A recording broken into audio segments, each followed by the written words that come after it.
Picture this. It's the winter of 873 after Christ, and the wind is howling through a Norse settlement, like nature's own death song.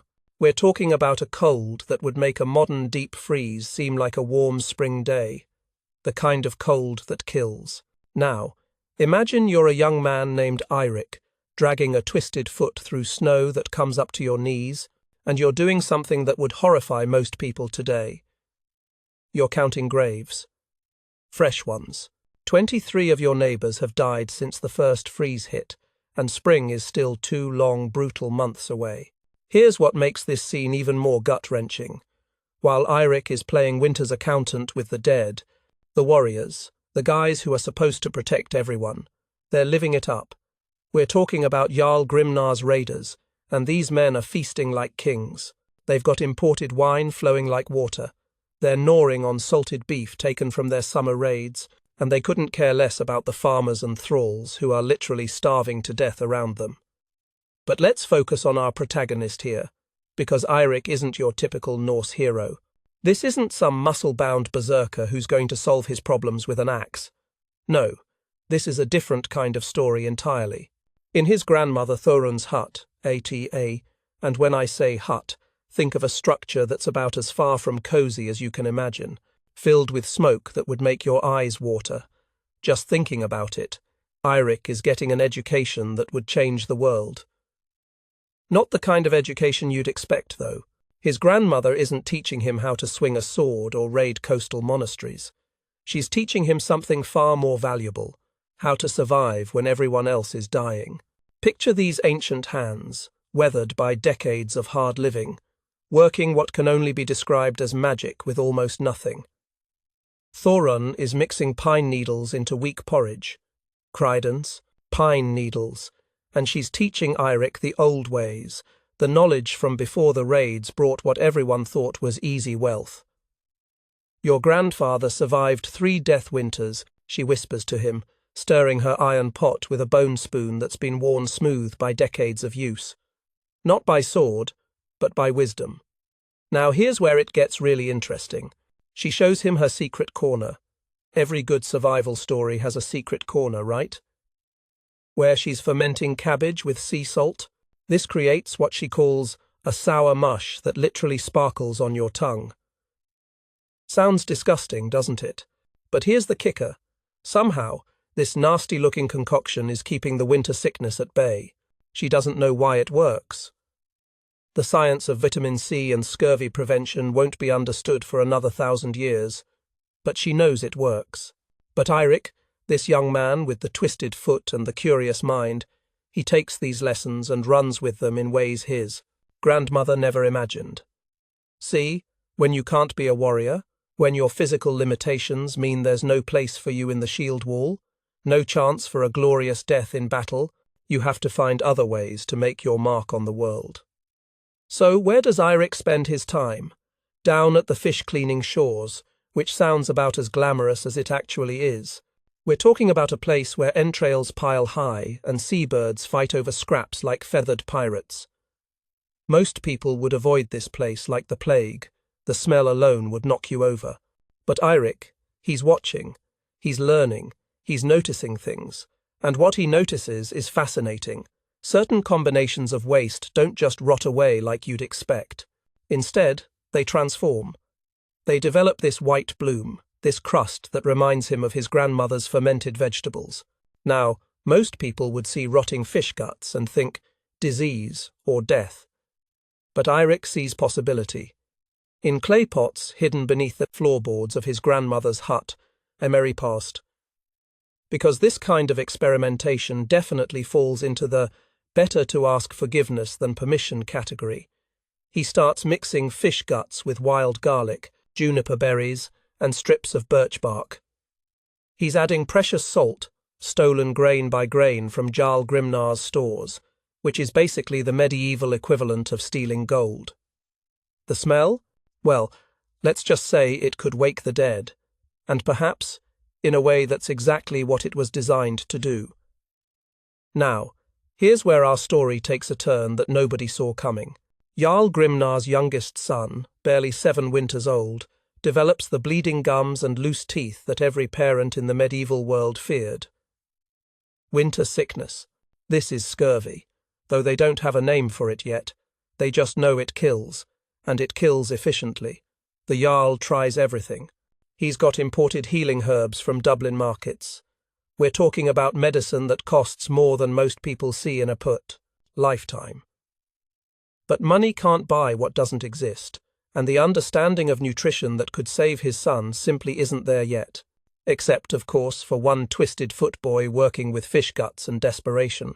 The boy's mother, faced with watching her child waste away, reaches that point where pride becomes a luxury you can't afford. She's heard whispers about Eirik's strange experiments. So, in the deep of night, when nobody's watching, she comes to Thurin's door with her dignity crumbling like old bone. And Eirik's foul-smelling mixture, spooned between the child's cracked lips, works its magic within days. Colour returns to pale cheeks, teeth firm up in bleeding gums, and strength flows back into wasted limbs. It's nothing short of miraculous, and in a world where miracles are rare as honest merchants, people notice. But here's the thing about challenging the established order. Success can be more dangerous than failure, because healing the Jarl's son proves to be Eirik's undoing. Enter Randulf One-Eye, the settlement's seer, and this is a man who sees his entire world threatened by a limping teenager with fish gut medicine. For generations, Randulf's family has controlled healing through chants, runes, and expensive herbs that keep common folk dependent on their services. This crippled boy's success isn't just embarrassing, it's revolutionary. It challenges the very foundations of how their society works. At the next full moon's Thing assembly, Sellones, think of it as a combination town hall meeting and court session. Randulf stands before the gathered folk and delivers what amounts to a death sentence. He pronounces Eirik's mixture Neithinger, the work of a nothing man, an honourless wretch. The food of cowards and criminals, he declares, will poison the warrior spirit of their people. But Randulf doesn't stop there. He speaks of dreams where Odin himself condemned those who chose crawling survival over glorious death. In a culture where dying heroically in battle is the highest honour you can achieve, this is devastating. Randulf is essentially arguing that it's better to die pure than live corrupted. And as the winter winds continue to howl through Bjornstad's longhouses, carrying that sweet smell of death, everyone waits to see whether wisdom or tradition will win this deadly contest. So there's Eirik, banished into the frozen wasteland in the depths of 874's brutal winter. Think about this for a moment. We're talking about a death sentence disguised as exile, the kind of winter that killed hardened warriors, men who'd survived countless battles and raids, were supposed to finish off one limping teenager within days. But here's where the story gets really interesting. Because Eirik doesn't die. He should have. By every reasonable expectation, his bones should have been picked clean by ravens before the next full moon. Instead, with his pockets bulging with fermented mixture sealed in sheep, bladders, turpa, basically medieval Tupperware, turpa, he survives what kills men twice his size and strength. Picture this. A young outcast wandering from farmstead to farmstead in conditions that would challenge modern survival experts with all their high-tech gear. But Eirik has something better than fancy equipment. He has knowledge that works. He's trading spoonfuls of salvation for shelter by the fire, one desperate family at a time. And word spreads, not through the boasting networks of warriors in mead halls, where men compete to tell the most outrageous tales of their exploits. No. This spreads through entirely different channels, the whispers of women at washing stones, the quiet conversations of thralls meeting at boundary markers. These are the communication networks that really matter when it comes to survival, the ones that operate below the radar of official power. In the fishing village of Skarvik, Eirik finds something he's never had before, a true ally. Enter Astrid, iron hair, and let me tell you, this is not your typical medieval woman waiting around to be rescued. Her father was a raider who lost his sword arm to infection, the kind of wound that turns a feared warrior into a cautionary tale overnight. Astrid has spent 5 winters watching her younger siblings waste away one by one, powerless to stop the slow murder of malnutrition. Now, Astrid is strong enough to split wood like a man, but she's barred from raiding by her sex. In a culture where your worth is measured by your ability to take wealth from others at sword point, being female and capable is its own kind of exile. So when she meets this limping outcast with his impossible survival skills, she recognizes a kindred spirit immediately. Together, they do what the best partnerships do. They make each other better. They refine the formula, adding cloudberries for sweetness because even life-saving medicine goes down easier when it doesn't taste like death warmed over. They test different fermentation times, learning through trial and error what works best in different climates and seasons. But here's what sets Astrid apart. She has a tactical mind that sees what Eirik's gentle nature misses. This isn't just about survival anymore, this is about power. The power to live when others die, the power to thrive when others merely endure. In a world where power traditionally comes from the edge of a sword, they're creating an entirely new kind of authority. By 876, something unprecedented is happening across the Northlands. An invisible network is stretching from settlement to settlement, carried by trusted women who become pot keepers. These aren't just recipes they're maintaining. They're preserving cultures in clay vessels, teaching songs that encode formulas in their verses. It's like a medieval internet, but instead of sharing cat videos, they're sharing the secret to not dying. The mixture evolves with each region's unique resources. Coastal settlements discover that dulse seaweed adds both flavor and nutrients. Mountain folk learn that reindeer, lichen, properly prepared, enhances preservation. Forest dwellers find that certain mushrooms work better than others. Each adaptation makes the network stronger, more resilient, harder to destroy. And make no mistake, there are powerful forces trying to destroy it. The old guard fights back with the kind of vicious determination you'd expect from people watching their entire worldview crumble. Jarls loyal to traditional ways burn storage huts, smash clay vessels, and flog thralls caught with the forbidden mixture. They're not just opposing a new food preservation technique, they're fighting against the fundamental idea that there might be better ways to live than the ones their ancestors handed down. In the merchant town of Kaupang, Randulf One-Eye orchestrates what can only be described as medieval propaganda theatre. He gathers hundreds of people to watch him burn a mountain of confiscated fermentation pots while chanting prayers to Odin. The smoke, he declares with the kind of showmanship that would make modern politicians jealous, will carry news to Valhalla that the Norse remain warrior pure. It's a powerful spectacle, the kind of public demonstration designed to intimidate and inspire. But spectacles, no matter how impressive, have a way of running up against reality. And reality arrives in the winter of 877, with all the subtlety of a Viking raid. Snow falls for 40 days straight. Imagine that. 40 days where the sky just doesn't stop dumping frozen death on everything below. Temperatures drop so low that axe blades shatter like pottery when they hit anything solid. Entire settlements simply vanish beneath white death, erased from the map as if they never existed. When spring finally comes, and for the survivors, it must have felt like witnessing the resurrection itself. A pattern emerges that's clear as runes carved in stone.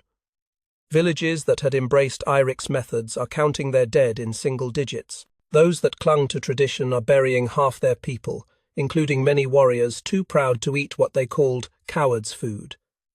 The contrast is so stark, so undeniable, that even the thickest-headed Jarls start questioning whether Odin truly prefers dead heroes to living fighters. When your best warriors are corpses, it becomes harder to argue that honor matters more than breath in your lungs. This is the moment when everything changes, when underground revolution bubbles up to the surface and forces the establishment to confront an uncomfortable truth. Sometimes, the outcasts and the exiles know things that the people in power don't. The Great Althing of 880. After Christ. Now, this is where our story reaches its climax. Picture storm clouds gathering over what amounts to the most important political gathering in the Norse world.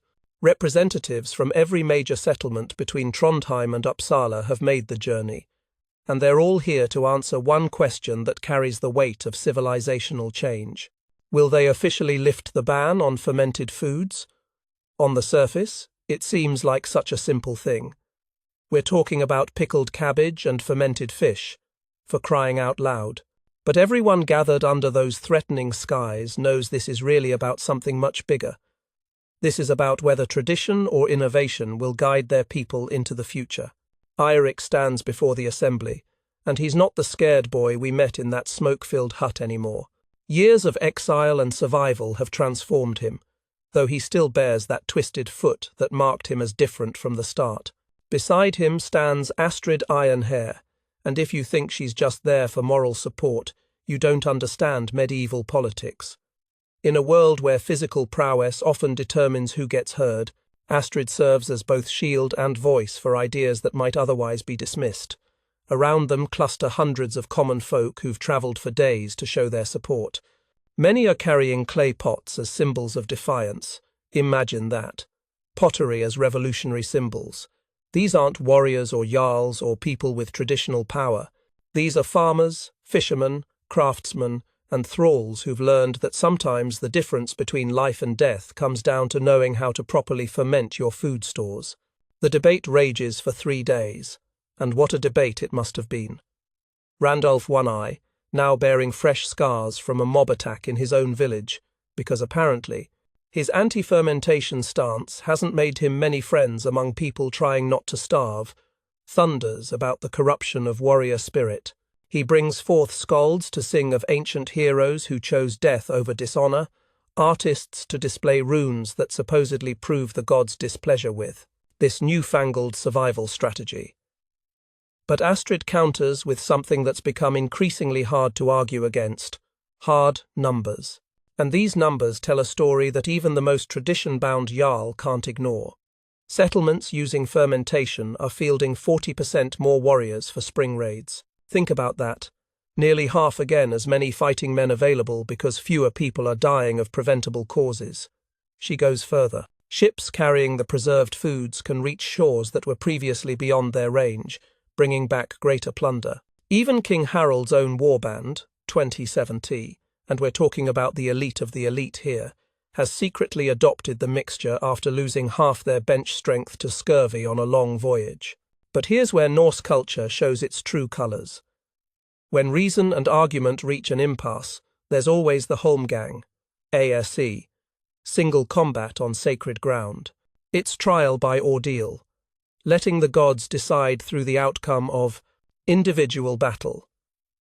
The old ways choose their champion, Bjorn Bear Crusher, a mountain of a man who's killed 30 enemies in face-to-face combat.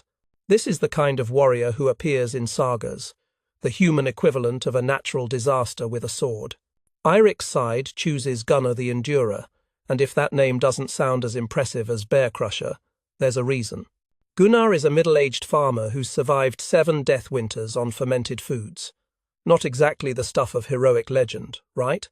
The smart money, and there's always gambling at these things, goes on Bjorn. After all, what chance does a farmer have against a professional killer? But here's what the gamblers don't understand.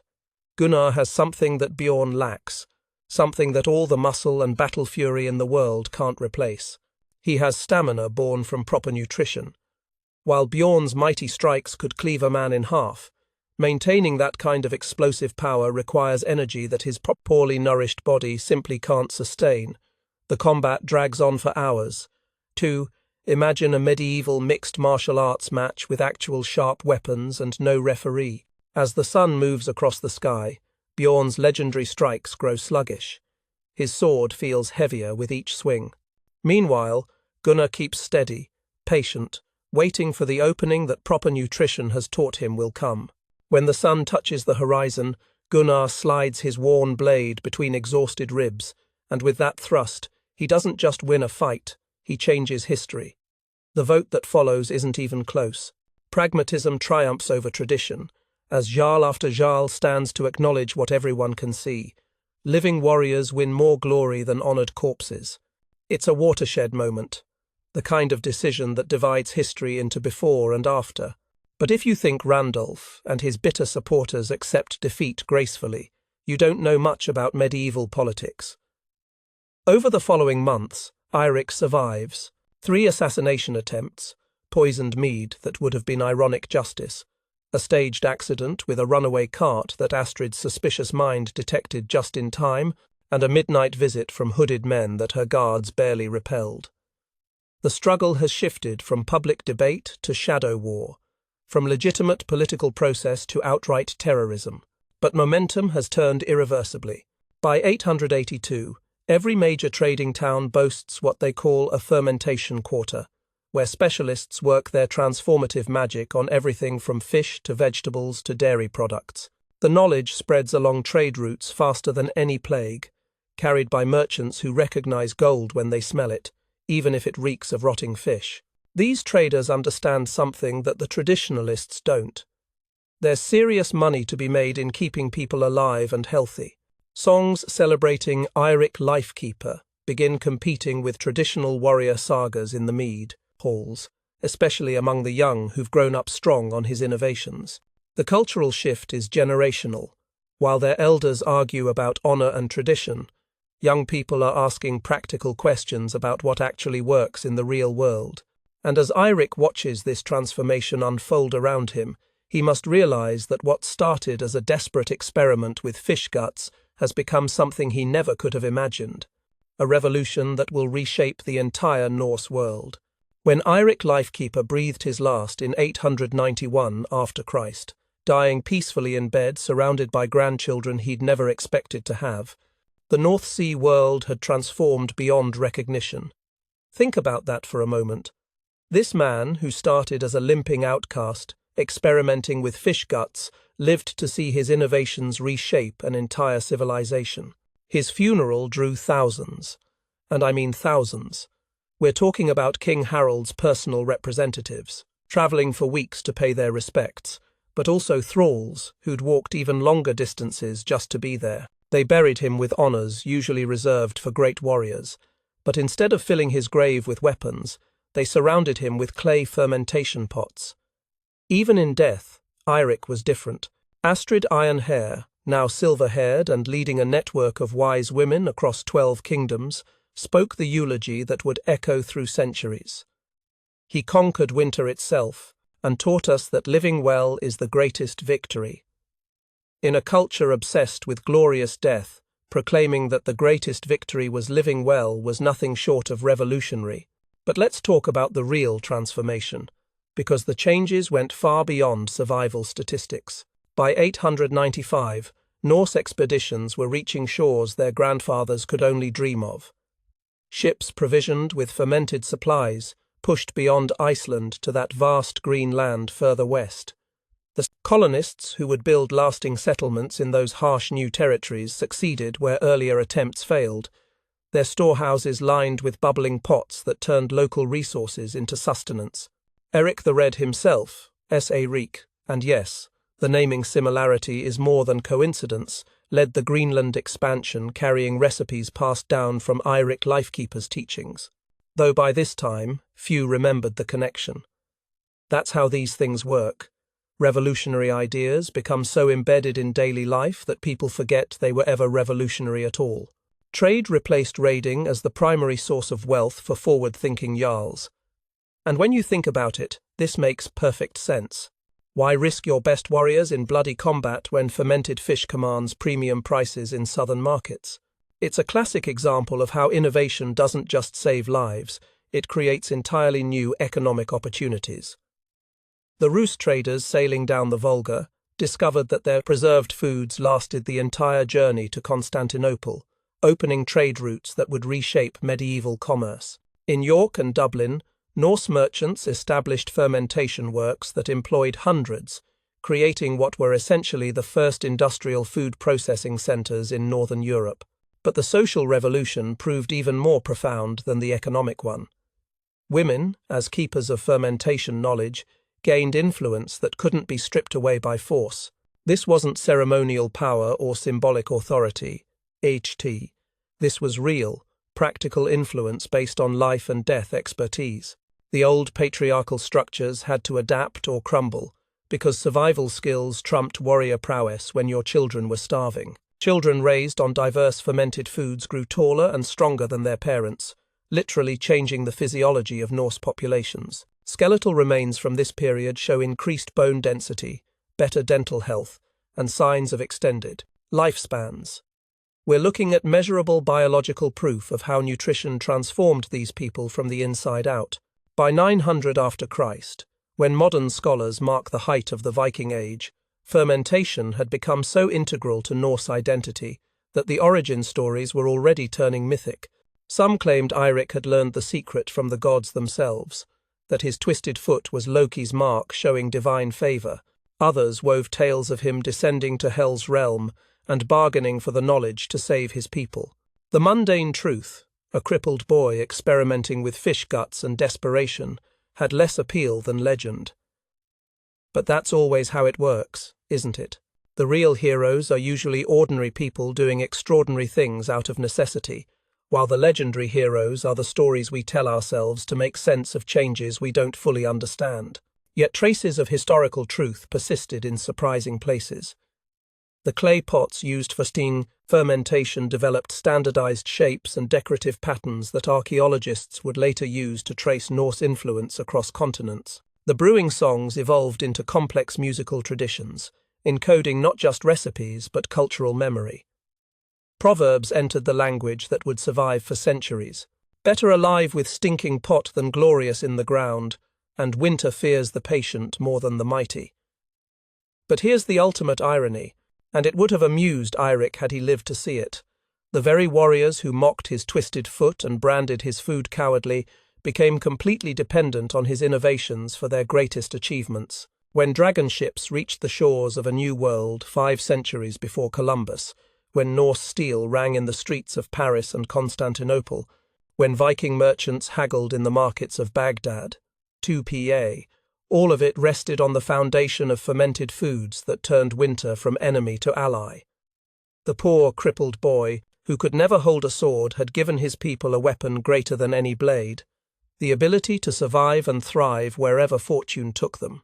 While other warriors conquered through strength and fear, Eirik conquered through knowledge and persistence. His victories didn't fade with the next generation of fighters. Eirik suppose they became part of the culture itself. Think about it. We still use many of the same fermentation techniques today. That jar of pickles in your refrigerator, that aged cheese on your counter, that sourdough starter your neighbour is always bragging about. They're all descendants of the desperate experiments, a twisted foot boy conducted in clay pots hidden beneath floorboards over 1,000 years ago. In the end, the meek didn't inherit the earth, as the saying goes, but they did learn how to ferment it. And sometimes that turns out to be the same thing. Eirik Lifekeeper proved that the greatest conquests aren't always won with swords and shields.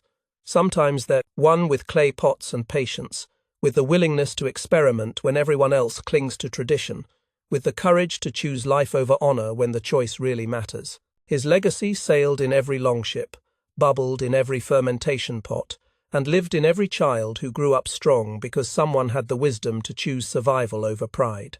Not a bad monument for a boy who started with nothing but a twisted foot and an unwillingness to let winter win.